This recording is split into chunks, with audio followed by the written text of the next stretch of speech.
Hello दोस्तों, क्या तुम लोगों को भी साइंस में 80/80 लाना है? मतलब थ्योरी का जो 80 नंबर होता है फुल में फुल स्कोर करना है। तो इस वीडियो को ज़रूर देखना अंत तक, क्योंकि हम खुद अपने बोर्ड एग्ज़ाम में में जब थे तो इस सब्जेक्ट में 95 कर चुके हैं। 80 में 75 नंबर लाए थे और 20 नंबर मेरा प्रैक्टिकल का था, जिसको मिलाकर 95 नंबर मेरा हुआ था।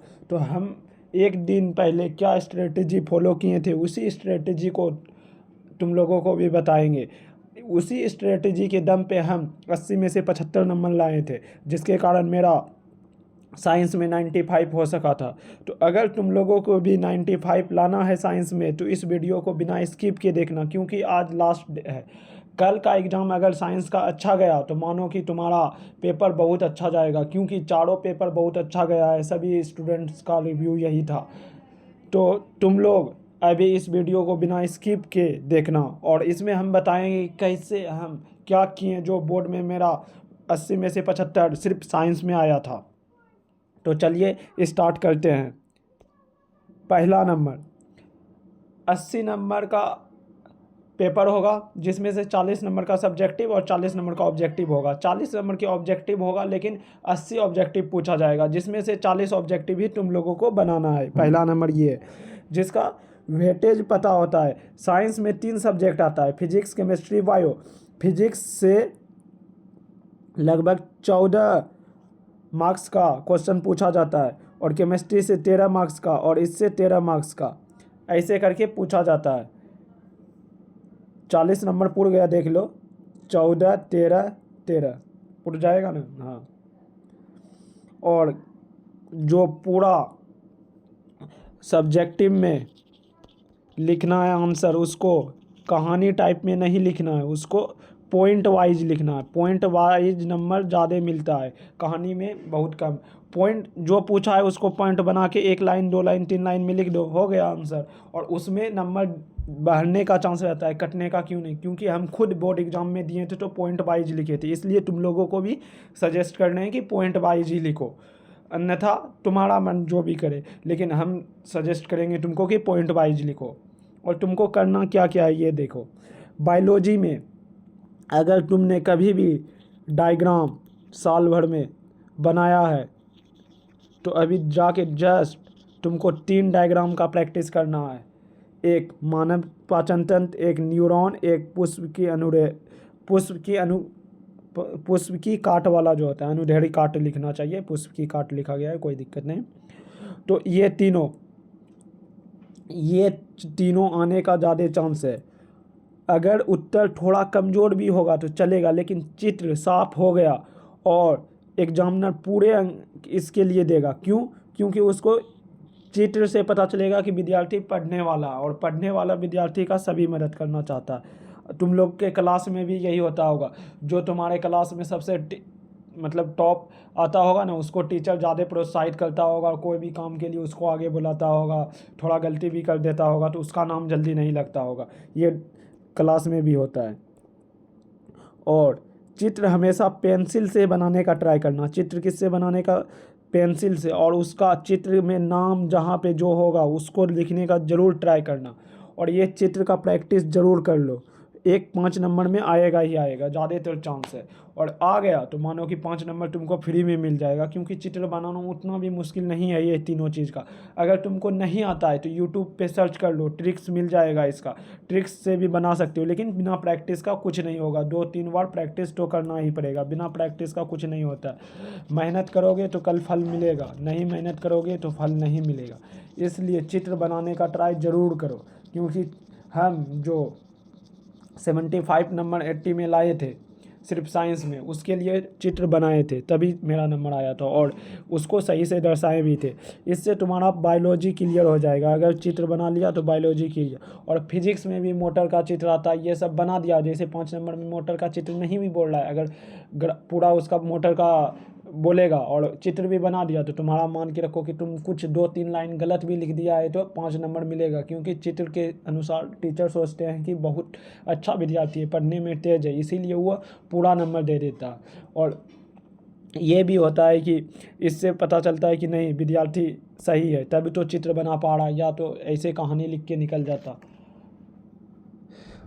और फिजिक्स के फॉर्मूले जो होते हैं उसको एक बार ज़रूर देख ले, जैसे कि ओम का नियम, फ्लेमिंग का बामहस्त नियम, दक्षिणाहस्त नियम, किरण आरेख।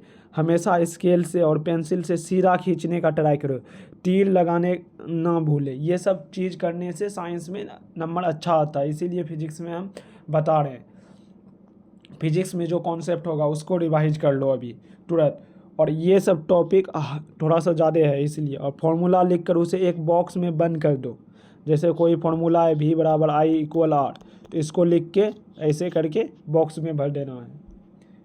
जैसे इसके बारे में पूछेगा, परिभाषा लिख दिया, उसके बाद ये फार्मूला नीचे में लिख दो, हो जाएगा, नंबर पक्का मिलेगा। 2 लाइन और एक फार्मूला, जो उसका फार्मूला है वो लिख दिया, तो तुम्हारा जो सब्जेक्टिव में लिखा गया वो भी थोड़ा सा रॉन्ग हो जाएगा, तो कोई दिक्कत नहीं, पक्का तुमको नंबर देगा। तुम्हारा फार्मूला देख के वो नंबर दे देगा। फार्मूला नहीं भी लिखने का है तो लिख देगा तो देगा।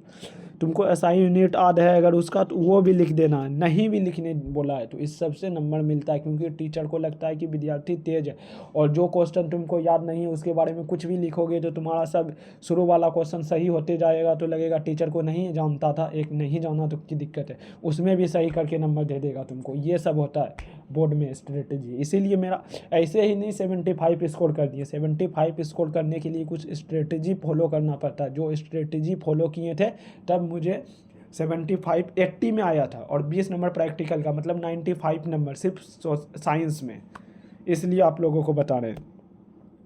और केमिस्ट्री में क्या स्मार्ट वर्क करना है ये बताते हैं। अगर आप लोग समीकरण बनाने जान रहे हैं तो मान के देखिए क्या कल का पेपर बहुत आसान लगेगा, क्योंकि समीकरण से क्वेश्चन आता है। अगर नहीं आ रहा है तो कोई बात नहीं, उसमें समय अभी से बर्बाद करना नहीं है आपको क्या करना है, प्लास्टर ऑफ पेरिस का सूत्र याद कर लेना, बेकिंग सोडा का, वॉशिंग सोडा का उपयोग देख लेना। ये सब क्वेश्चन ज़्यादातर पूछा जाता है, इसीलिए आप लोगों को टॉपिक हम बना के बता रहे हैं।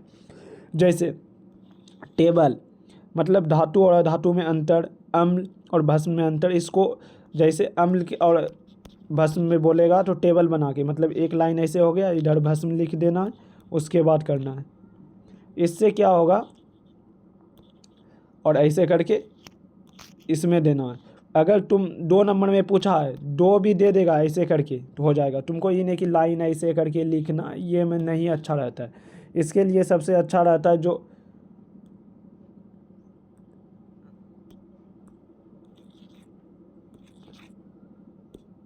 आराम से ऐसे करके बनाओ, 2 नंबर पक्का मिलेगा, गारंटी है। आगे देखिए, उत्तर लिखने का टॉपर सीक्रेट है। पॉइंट वाइज लिखिए, जो मैं फॉलो कर चुका हूँ अपने बोर्ड एग्जाम में।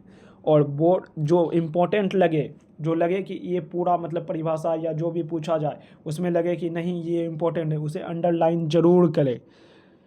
और डायग्राम का ट्रिक, 5 नंबर वाला लॉन्ग आंसर में भले ही ना हो, पेज के किनारे में एक छोटा डायग्राम या फ्लो चार्ट जरूर बनाएं, ये बहुत ज़रूरी होता है। और आप लोगों को अब हम ऑब्जेक्टिव का बताएंगे, 40 नंबर आने का चांस कहाँ से सबसे ज़्यादा है ऑब्जेक्टिव में, किस किस टॉपिक से। आप लोग बिना वीडियो को स्किप किए पूरा अंत तक देखिएगा, और वीडियो को लाइक कीजिए, अपने दोस्तों के साथ शेयर कीजिए, और चैनल को सब्सक्राइब कीजिए। ये चैनल आपको बहुत ही फ़ायदा देगा, आपको इंटर में मदद करेगा, आपको रिजल्ट में मदद करेगा, रिजल्ट में कुछ गड़बड़ी हो गया उसमें मदद करेगा, अगर रिजल्ट ख़राब हो गया तो कैसे सुधारा जाए ये इसमें मदद करेगा। कोई भी डाउट हो आप कमेंट बॉक्स में कमेंट कीजिएगा। और एक चीज़, हम फिजिक्स केमिस्ट्री बायो तीनों का ऑब्जेक्टिव तैयार किए हैं, जो कि कल के बोर्ड में आने का बहुत ज़्यादा चांस रहेगा। और ये हम उस बेस पे तैयार किए हैं क्योंकि मेरा खुद 75 आया है। तो आप लोग सोच सकते हैं कि साइंस में कुछ तो जानते होंगे तभी तो आप आया है, ऐसे थोड़ी है कि चोरी करके लाए हैं। इसीलिए अगर आपको वो MCQ चाहिए तो आप लोग वीडियो को लाइक कीजिएगा और कमेंट बॉक्स में कमेंट कीजिएगा। मैं वीडियो बनाकर बता दूंगा कहाँ पे वह नोट्स मिलेगा। इसलिए आप लोग वीडियो को लाइक कीजिएगा, क्योंकि वो 300 जो या 300 या 400 का एमसीक्यू जो बताएं लेके पीडीएफ देंगे आपको, मान के रखिए उससे ही पक्का आएगा, क्योंकि हम खुद उससे बोर्ड एग्ज़ाम तैयार करके दिए थे और मेरा 75 आया। इसलिए आप लोग भी उसका यूज कर सकते हैं। अगर आपका मन होगा तो कमेंट कीजिएगा और आप फ्री में पाइएगा, नहीं कमेंट मिलेगा तो शाम तक हम नहीं बता पाएंगे कहाँ में मिलेगा। और आप लोगों को अब बताना है क्या चीज़, साइंस में कैसे स्कोर करना है ना। तो साइंस में स्कोर करने के लिए भी, साइंस में ऑब्जेक्टिव में स्कोर करने के लिए भी कुछ ट्राई किए हैं कैसे हो सकता है। जैसे हम किए थे एक दिन पहले, हम क्या क्या किए थे इसमें डाल दिए हैं स्लाइड बना के। 40 अचूकमेंट, स्मार्ट वर्क करना है, मतलब ये नहीं कि नहीं भी जान रहे हैं तब भी मारेंगे। थोड़ा हार्ड है, रासायनिक समीकरण का जो भी होगा, कठिन या रासायनिक समीकरण का हो, जो लगे कि ना बन रहा है कोई दिक्कत नहीं, छोड़ दो, क्योंकि तुमको फिजिक्स से एसआई यूनिट पक्का आएगा, फार्मूला पक्का आएगा। जो आसान होते हैं प्रश्न सबसे पहले उसको खोज के मारना है। अगर उसको और बायोलॉजी दोनों मिलाकर 30-32 हो गया तब जाकर फिजिक्स में मारना है। सबसे ट्राई यही करना है। और केमिस्ट्री का भी आएगा, जब आप उत्तर को लेके 100% श्योर हो तभी उसी अपने मार्कशीट में भरे, क्योंकि बहुत सारे बच्चे होते हैं कि 1 से 40 तक देखें गोला कर दिए, बाद में पता चलता है कि वो 40 क्वेश्चन में से 10 क्वेश्चन जानता था, गलत हो गया। तुम्हारा कॉपी जो मार्कशीट का हुआ 1 से 40 क्वेश्चन जहाँ पुर जाए, 1 से 40 मतलब एक वो गोला किया और दूसरा छोड़ के तीसरा गोला कर किया, और ये इसको गिना जाता है, ऐसे करके 40 वो गिनेगा। वहाँ जो मशीन लगा हुआ है वो 40 गोला गिनेगा एक लाइन से, कि एक नंबर में एक हो गया, 5 नंबर में तो दूसरा 5 नंबर, मतलब ये लाइन वाइज जो होगा 40 जहाँ पुर गया वहीं। तो इसलिए 40 के बाद जैसे तुम 40 गोला रंग दिया, उसके बाद रंगना चाहेगा कि 41वां रंग देते तो 41वां सही नहीं होगा। इसलिए 40 गोला जो भी रंगो, एक के बाद 10 क्यों ना रंगो, 20 क्यों ना रंगो, लेकिन सही होना चाहिए। 80 में से 40 गोला ऐसा चुनो कि वो पक्का सही हो जाए, तभी तुम लोगों का काम होगा कल। और भौतिक में क्या करना है और कौन सा टॉपिक सही है ये बता रहे हैं। एसआई यूनिट वाला, विद्युत धारा का एसआई मात्रक एम्पियर होता है, ये तो याद होगा आप लोगों का। प्रतिरोध का ओम होता है। प्रकाश के बारे में बताया गया है, प्रकाश के बारे में बताया गया है। लेंस की क्षमता का मात्रक क्या होता है। हीरे का अपवर्तनांक सबसे अधिक 2.4 होता है, सबसे अधिक होता है, ये बताया गया है। मानव नेत्र, निकट दृष्टि दोष, अवतल लेंस, दूर दृष्टि दोष, उत्तल लेंस, इस सब का प्रयोग आप लोगों को याद करके जाना है। ये सब बहुत इंपॉर्टेंट है, जितना भी इसमें दे रहे हैं सभी इम्पोर्टेंट है, ऐसा कोई नहीं है कि जो इम्पोर्टेंट नहीं है। अब देखिए रसायन शास्त्र वाला, इसमें पीएच मान को रट लेना है। बेकिंग सोडा, संगमरमर का सूत्र, धातु अधातु, पारा, कमरे के ताप पे द्रव धातु होते हैं, ये सब देख लेना। ब्रोमीन के बारे में देख लेना। जितना भी धातु होगा और जो मतलब निष्कर्षण से निकलता है, जैसे एल्युमिनियम किससे बनता है, बेकेलाइट मतलब केलेमाइन, जिंक किसका है, एस, ये सब भी देख लेना और इसका फॉर्मूला भी देख लेना है आप लोगों को। और अब बायोलॉजी का बारी है, तो बायोलॉजी में आपको क्या पूछा जाएगा ऑब्जेक्टिव में। जाइलम के बारे में पूछा जा सकता है, फ्लोएम के बारे में पूछा जा सकता है, हार्मोन के बारे में पूछा जा सकता है। ये सब टॉपिक ज़्यादा हाईलाइटेड होता है, इसीलिए ये सब टॉपिक जितना भी बताएं ये सब पक्का आप लोग एक बार रिवीजन कर लीजिएगा। या तो हम जो 300 या 400 का MCQ PDF अपलोड करेंगे, कहाँ देंगे इसका लिंक और कैसे याद करना है इसका वीडियो आप लोगों को चाहिए तो आप लोग कमेंट कीजिएगा। जब तक हमको कमेंट नहीं मिला तो हम MCQ का PDF अपलोड नहीं करेंगे। इसलिए आप लोग वीडियो को ज़्यादा से ज़्यादा अपने दोस्तों को शेयर कीजिएगा, तभी, क्योंकि कल तो एग्ज़ाम ही है। तो मान के रखिए अभी जैसे अपलोड करेंगे तो आधा 1 घंटा के बाद हम आके कमेंट बॉक्स चेक करेंगे, अगर एक भी कमेंट नहीं हुआ तो किस लिए झूठ का इतना मेहनत करेंगे आप लोगों के लिए। जो बता चुके हैं उसी से जो मन होगा आपका कर लीजिएगा। मेरा एक्सपीरियंस जब आपको फ़ायदा ही नहीं करेगा तो हम झूठ का क्यों टाइम वेस्ट करें। और एग्ज़ाम हॉल के लिए गुरु मंत्र है कुछ, जैसे कि केमिस्ट्री का फॉर्मूला याद ना आए तो परेशान मत होना, बायोलॉजी के आसान प्रश्न खोजना, क्योंकि बायोलॉजी अपने शरीर के बारे में जुड़ा रहता है। तो आप लोग सही से याद सोचिएगा तो ज़रूर मिलेगा। अगर आप लोगों को मतलब सेलेक्टेड टॉपिक भी चाहिए क्या क्या आप याद करें जो ज़्यादातर है, तो वो भी बता सकते हैं। लेकिन बिना कमेंट के कुछ नहीं पता चलेगा। आपको क्या चाहिए ये बताइएगा, तब ना हम दे पाएंगे। शांत रहे। 80 में से 40 प्रश्न बहुत आसान वाले खोजने हैं, ये नहीं कि घबरा जाना है, कुछ भी मार के हार्ड पेपर करने लगना है, नहीं। शांति से नहीं बने, कोई दिक्कत नहीं, रिलैक्स माइंड करके 40 सीक्यू सही सही रंग के आना है। एक दो गलत भी हो जाए कोई दिक्कत नहीं, क्योंकि एग्ज़ाम प्रेशर के कारण एक दो गलत हो जाता है और विद्यार्थी पूरे घबरा जाता है। ये सब मेरे साथ हो चुका है, इसीलिए हम लोग आप लोगों को गाइड करने की ऐसा नहीं करना है।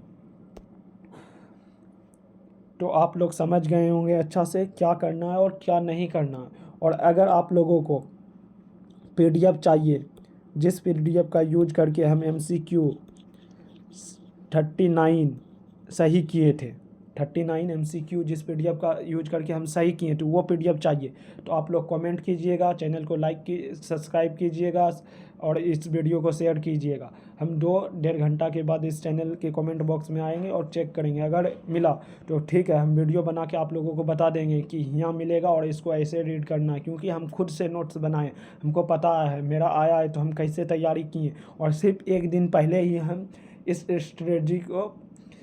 स्ट्रेटजी को फॉलो किए थे, क्योंकि मेरा दोस्त सब भी साइंस पढ़ा था, ऐसा नहीं कि हम ही पढ़े थे, लेकिन सबका स्कोर और मेरा स्कोर में कुछ अंतर था। तो उसी अंतर को अगर अपने दोस्त से अलग करना है तो इस वीडियो को के कमेंट बॉक्स में कमेंट कीजिएगा, तभी आप लोगों भी उस अंतर को पा पाएंगे, मतलब उस स्कोर को मान पाएंगे।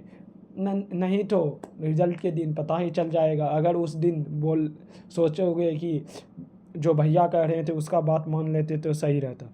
तो इसलिए वीडियो को लाइक कीजिएगा, कमेंट कीजिएगा और अपने दोस्तों के साथ शेयर कीजिएगा। और आप लोगों के लिए इंग्लिश पर वीडियो भी बना देंगे, क्योंकि इंग्लिश पेपर आप लोग साल भर पढ़े नहीं, लेकिन मेरे पास वो ट्रिक है जिससे 60-70% ऐसे ही इंग्लिश में आ जाएगा, अगर तुम उस वीडियो को देख के जाओगे तो। ठीक है, जय हिंद दोस्तों।